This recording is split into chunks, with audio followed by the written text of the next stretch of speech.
everybody, and welcome back to a fantastic episode of Chocobo Dash. I'm one of your hosts, Nell Celestine. And I'm your other host, Elliot Lefebvre.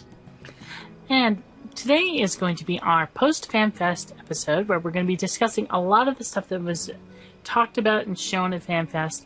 Now, I do have a whole bunch of the panels recorded. I did miss the keynote, and I missed the closing, but you can find those easily enough. If anyone has a YouTube video of the stream, better be careful because Square Enix says that's a no-no, so you don't want to get caught putting that up there if you did that. Yeah, but we obviously people such as Nell here who were at FanFest and were doing their best to communicate what was going on there for those of us who were not there. It was obviously a respected service. We're all glad for the stream. We're all glad for the reports that came out of there, and, well, I wasn't really glad for it until I got back home from my own anniversary trip, but the point is, don't put the stream video up. I beat Odin, bitches! Congratulations. I've beaten Odin so many times. I would put on my Odin sword right now if I could, but I can't, because I'm in Scholar. No, but they actually had an Odin challenge there, which is a 8-person battle against the Primal himself in an arena. Now, I'm assuming this will probably be coming in patch 2.5 would be my guess, or 2.4, and we'll see. But it was an interesting fight. It was rather challenging, but once you got the mechanics down, he was really easy. Well, that's the thing, is that I'm kind of glad that they put that in there, just insofar as, you don't really see it when you see Odin out in the world, but he does have a fair number of mechanics. It's just that usually they're not really designed to scale up to 200 players or so who are all trying to kill him at once. By himself, he does actually have some interesting mechanics and some stuff for you to take care of. And honestly, he has some new moves in this battle as well, so it'll be interesting. And I do have some video of me trying and failing at this. I ran out of camera space before I was able to record my successful win on my 7th try. Yeah, I know a lot of people took a few tries to get that one out of the way. So I've heard everywhere from a couple of tries to upwards of 10, so nobody had an easy time the first time through there. No. Let's start by talking a little bit about the event, then we'll go into the announcements. Now, did you get a chance to watch any of the live stream or anything from the event itself? I did not, because as I mentioned, I was on a trip, so I was relying entirely upon reports after the fact. So if you have more to say about the event itself than I possibly could, so by all means, go nuts. The running gag of Final Fantasy XIV Line Fest 2014, it was not really that much of an extension of a joke. It was really, really annoying with all the lines. The only thing I could think of to improve the situation was if they had either more staff or more retainers along with more PCs for some of the longer events. The Odin event, yeah, it went pretty quickly because the timer on that was 15 minutes. But stuff like the speed runs and the primal roulettes and front lines, those could have benefited from having more PCs up and running just to expedite the lines for those ones. Another problem with lines was the registration line. Took forever because they had 6 printers and 5 of them went out for a couple of hours, so they only had 1 printer printing off passes at a time. So you can imagine what that did to the line and the morale. Yeah, it sounds like a lot of first-time events and first-time organizations. You don't really get a feel for what you should be doing and how to make things work until you've done it a couple of times already. I think single-handedly, though, the worst line ever at the FanFest had to have been the merchandise line. And there wasn't that much merchandise for sale, but the reason it was absolutely terrible was at the very, very start of the merchandise line, at the very first customer, somebody dropped one of the debit machines and broke it. Oh. So they were down to 1 machine for just cash and 1 machine for debit and credit.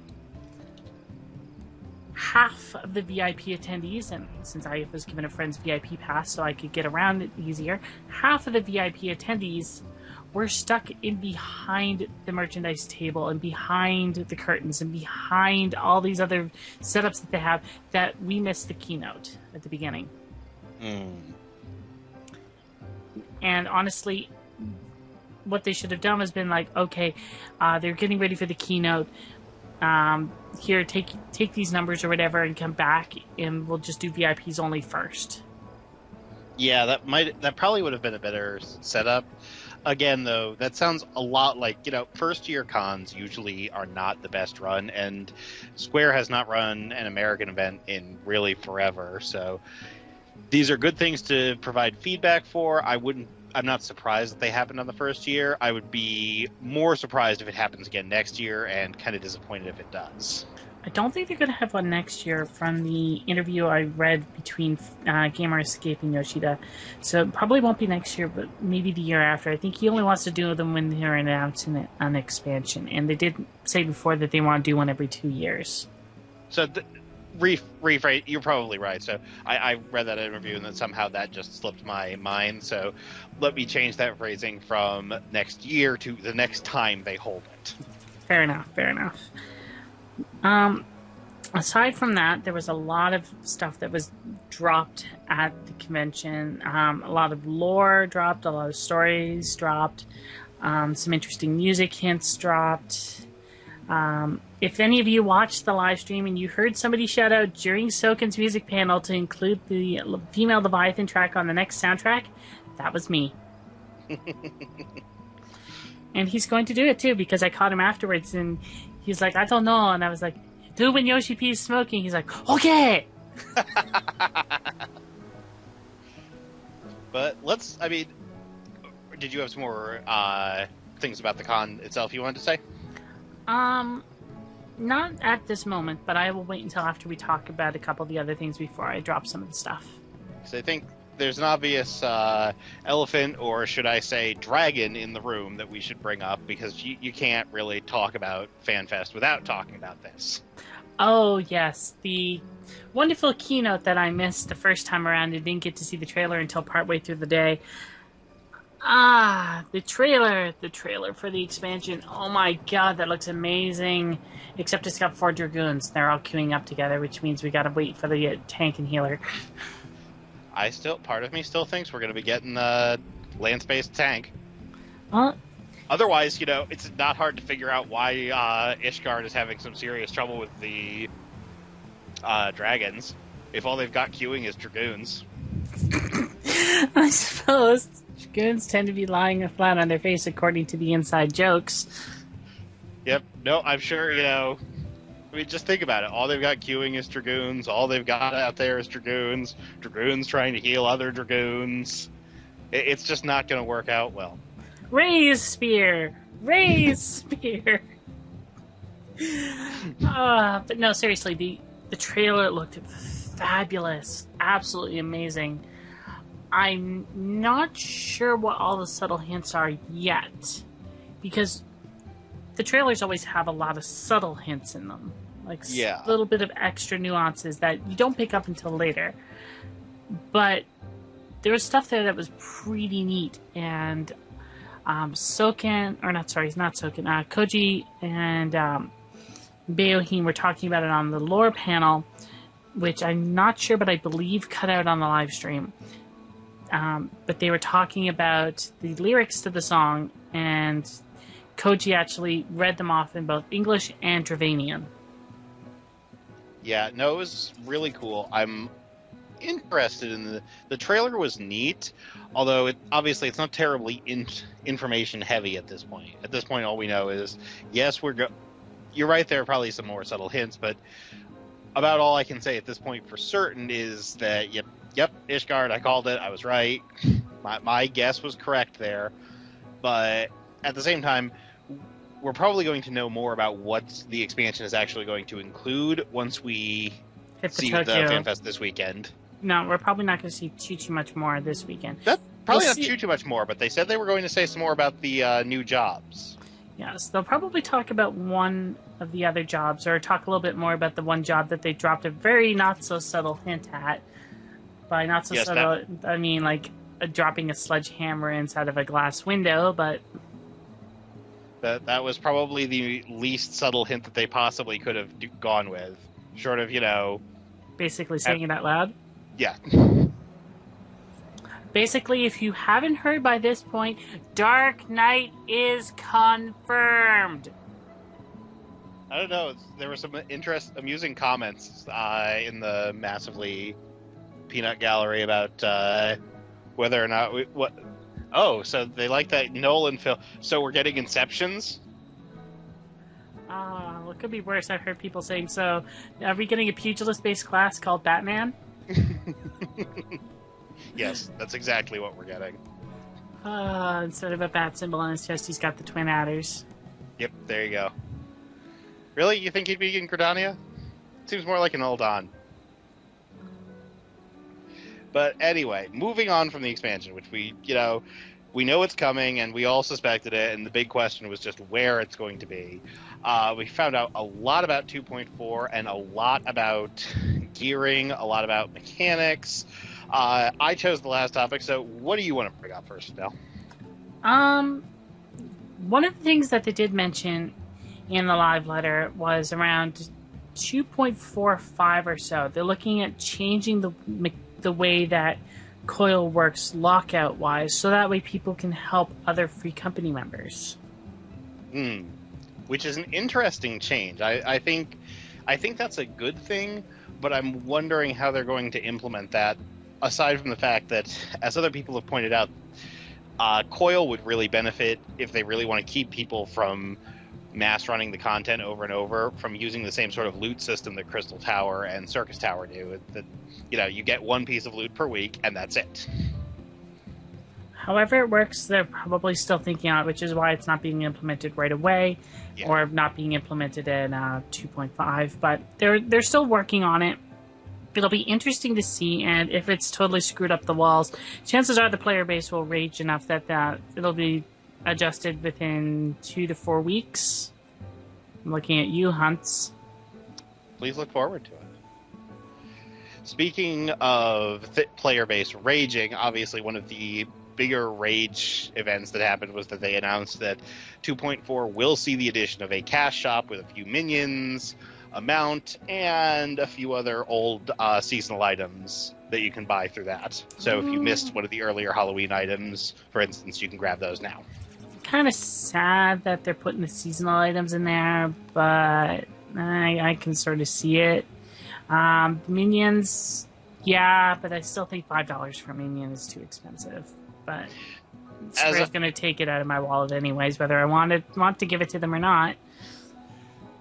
As I said before, I mean, this is not really a new thing. This is something that we've already kind of had in game. We've been selling collector's edition upgrades. There have been a lot of physical items that come with minions. There have been, you can get Fantasia.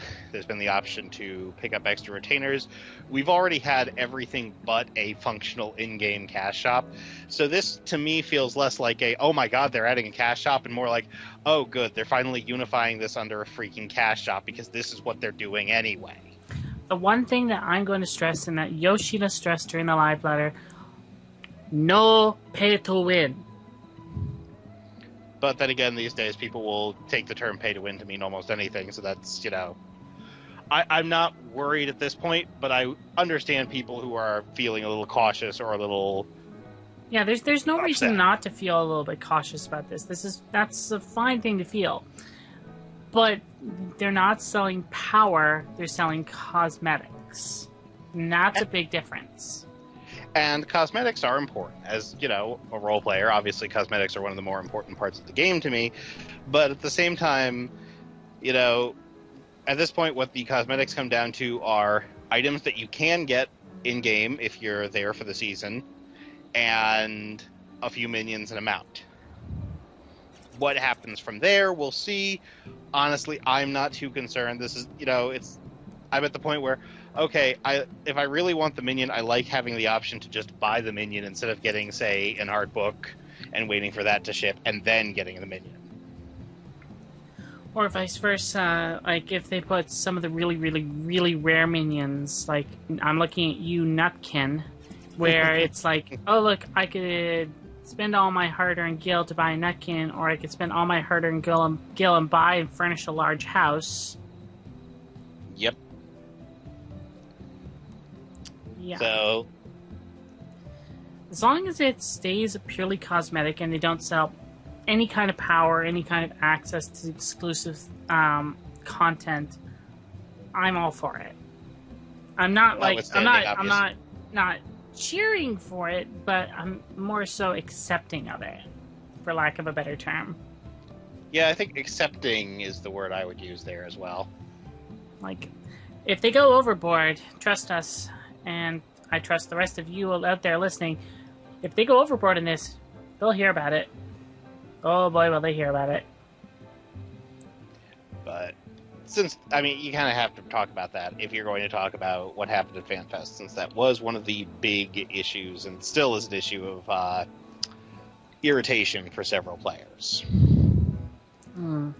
Apparently, another irritation for some of the players was when they announced the Coil 2 was eventually going to be reduced in difficulty, not nerfed, but eased some of the mechanics, and eventually adding the Echo.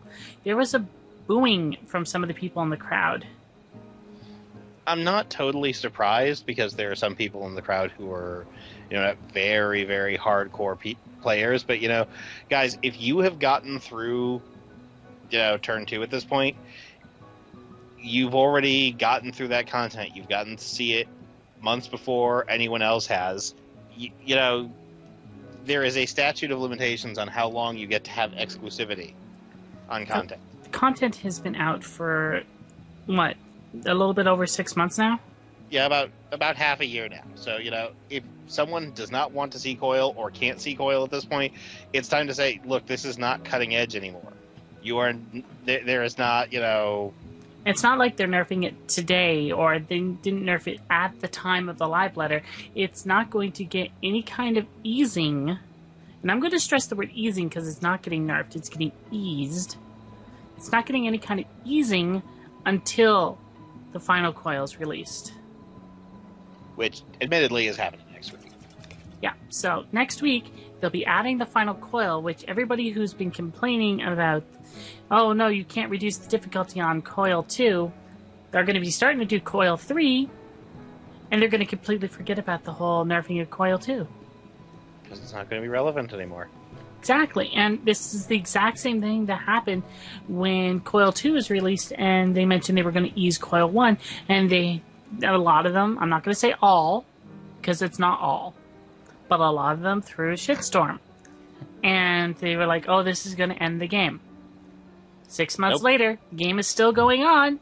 Coil 1 is still kind of being, eased a little bit. Game's still running. People are still here. You're still raiding. Yep. We did also learn, and this is obviously one of the things that interested me the most, is that Ninja is going to be using Monk gear, which pretty much everyone expected, but dexterity accessories. Yeah, it's a little bit weird, but I'm not sure if it's going to be dexterity accessories as well, because they said that a lot of the shared gear between Monk and Ninja would have dex on it. So they might be making some adjustments to the coil gear regarding that.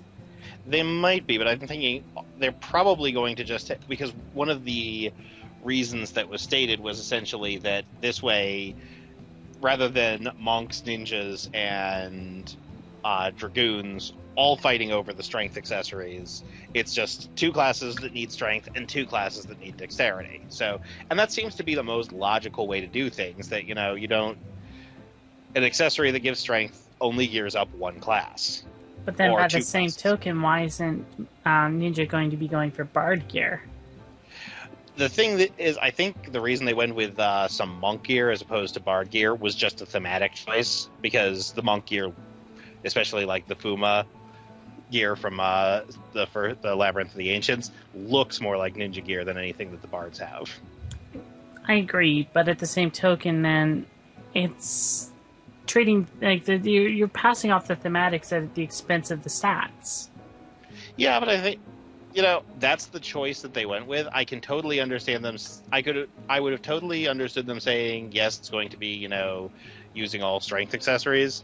At the same time, they decided, okay, the main stat is dexterity, so you're going to be looking for dexterity, and we're adding dexterity to gear that, would be shared between monk and ninja. That it's not like the addition of dexterity is going to be a massive boost in power for the completely ranged attackless monk. All right. Well, we'll have to see what happens next week when that comes out. Yeah. Now, they also did talk a little bit about Hildebrandt and the fact that the main arc of Hildebrandt's current storyline will be ending in 2.5. But they are aware that players do love him. Yes, especially because of the fact that they decided to create him as a little gag side story for the end quests in 1.0, and they did not expect anywhere near this amount of fandom for him. I would be very surprised if we do not see more Hildebrandt stuff in the expansion. Just make sure you voice your support for Hildebrandt. Yes. Because Hildebrandt is amazing. Hildebrandt is one of the things that I like the most about the game. I love that, every patch, no matter what else is in there, you get a new Hildebrandt story. Oh, and this next one. They showed off the rough battle stuff for the new story, and it's got Ultros and Chupon, and it's playing a remix of the Final Fantasy VI battle theme. To note, I think they did localize him as Typhon in this one, which he was supposed to be in the original. You watch. Hildebrandt will call him Chupon. I would not be surprised if Hildebrandt makes the joke, but it'll be hilarious because he'll call him Chupon just because of the inside jokes there. We also heard hints that we are getting another battle against Greg. Yes, I think 2.5 is when they mentioned it'll be coming out. Yes, I believe that's correct. I think he's probably going to be one of the penultimate. Because he needs time to grow those other arms, apparently. Yep. Because it wouldn't be right if we didn't get to fight him with all 6 arms. 8. Hey, right, it is 8. Yeah, whatever. Yeah, it's got to be 8 arms. Why would it only be 6? He could only carry... What, you think he's going to put one in his mouth like Zoro from One Piece or something? Yes. You're Strap a couple to his legs. A couple to his legs. Come on. You are strange. You are playing a game where you play a talking cat person, and that's the point of contention for you. Is the idea of, not having enough room for 8 weapons at once. Yes?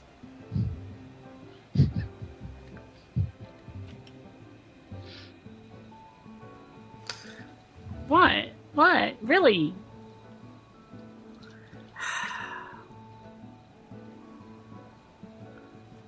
And moving on.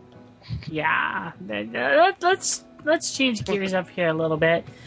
Now, what did you take out of the live letter that struck you as the most interesting piece of information? Other than the ninja gearing, obviously. Yes. The fact that we are getting a significant increase to Atma drops is welcome and a very nice piece of information for people who want to farm something up other than their main up to this point. It was kind of a given, and we had predicted it in the past, but it's nice to see it finally happening. Yeah, more than double, I believe, and they said the same thing about the primal mounts. Yep. What about you? What struck you? What struck me most about the live letter? I wouldn't say it was anything in particular that struck me most about the live letter, but something that happened afterwards.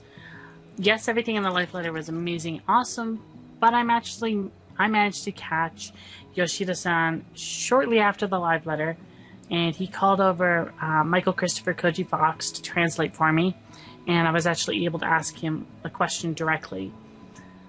As some of you know, I have been very, very vocal and very, very supportive of the idea that the Magitech music for the mount should be Terra's theme from Final Fantasy VI because it looks like Terra's mount, and during the promotional trailer it played that exact music.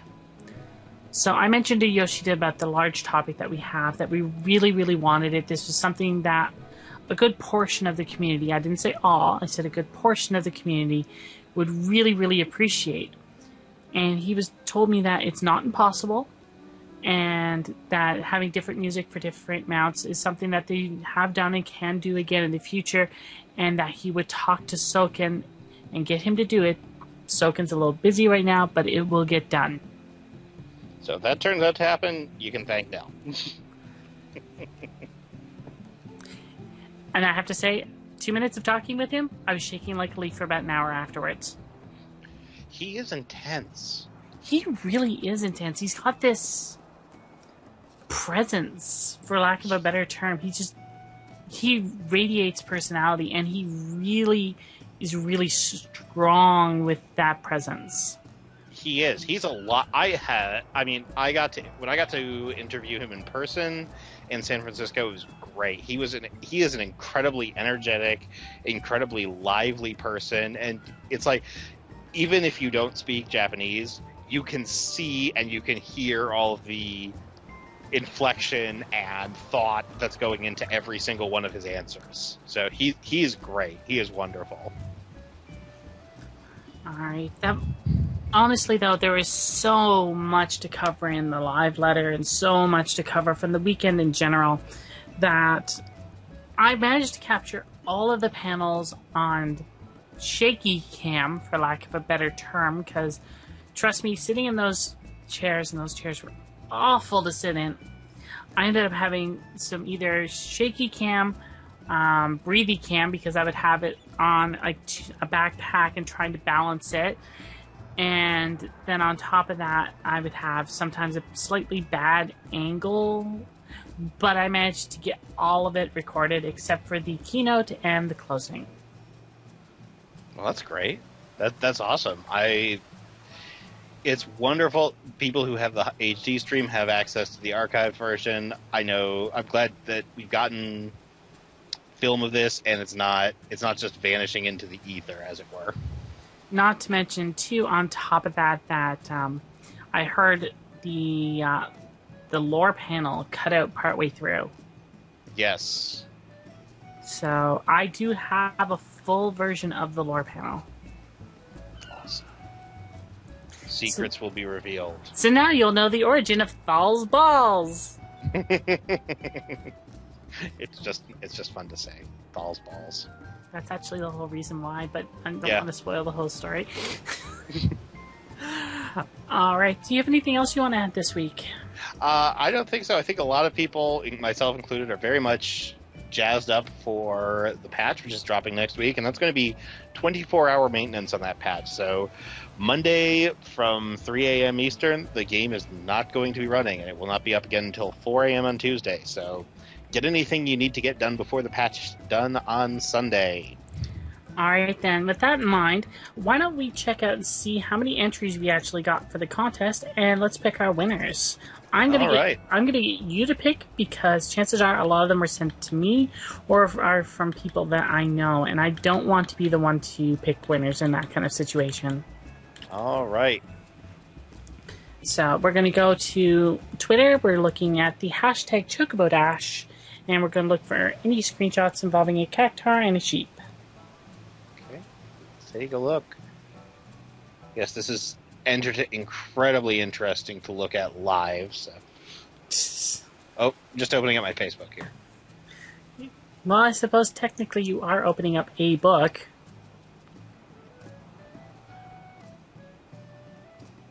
Let's just take a look here.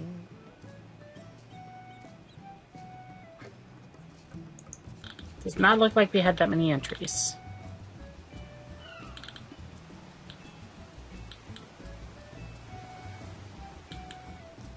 Nope.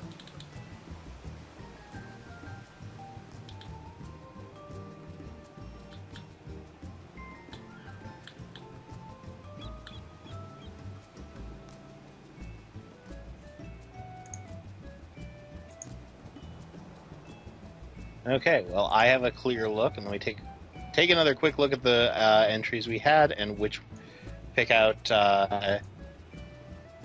which one I'm calling as the winner for these cards. Mm-hmm.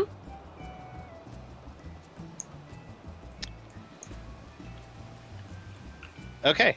Do you want me to just announce them, or? Yes, please. All right. Our winner for the sheep picture is Marks Winters, or @JustMarks on Twitter, because that's a picture of a Lalafell in the Onion outfit petting a sheep. That's adorable. That's really, really cute. I love the sheep. They're really, really cute. And our winner for the Cactuar one is Tessa Jallo, or @Tessa Jallo on Twitter, who took a screenshot next to a Cactuar weather vane. All right, then. Those are our 2 winners. Congratulations. I will be sending you a private message over Twitter with your 60-day time codes. And thank you for everybody who participated. And with that in mind, I think we should close out the show this week. That sounds good to me. As always, you can follow us on Twitter. I'm @NellCelestine. And I'm @Elliot_Lefebvre. You can leave any comments, questions, or suggestions for the show in the topics below. Like, share, and subscribe if you haven't already. And if you do want to get in touch with us, usually Twitter or on the official Lodestone topic or in the comment box is the fastest way to reach us. Yes, we do respond to other methods if you leave comments in the moglog or leave them on YouTube, leave them wherever, but it does take us longer to see those. All right, so as always, this is now Celestine. And I'm Elliot Lefebvre. Bidding you adieu.